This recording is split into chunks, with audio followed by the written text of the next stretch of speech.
আমার এই মিষ্টি খাওয়ার জন্য আমি আমার বাবা মাকে প্রচুর কিন্তু ভুগিয়েছি। কচি বয়স থেকে আমার জিদ ছিল ময়রা বাড়ির ছেলে হলেই আমি বিয়ে করব।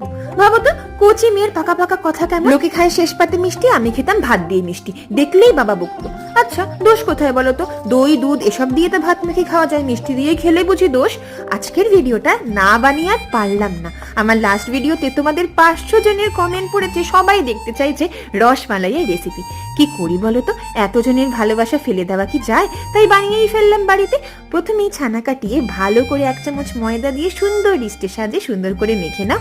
এরপরে শিরার মধ্যে ছানার ওই বলগুলোকে সুন্দর ফুটতে দিয়ে মালাইটা এবার রেডি করে নিচ্ছি। সুন্দর কেশর দিলাম যাতে একটু সুন্দর ফ্লেভার কালার অ্যাড হয়। কাজের মাঝেও যে তোমরা সময় করে আমার ভিডিও দেখো আর কমেন্ট করে জানাও, এটা দেখে সত্যি মন ভরে যায়। বাকি রিকোয়েস্টেড রেসিপিগুলোও কিন্তু আমি আগামী দিনের অবশ্যই ট্রাই করব। নেক্সট কোন রেসিপিটা দেখতে চাও সেটা নিচে কমেন্ট করে জানিও। টপ করে খেও, লাইক শেয়ার করো প্লিজ।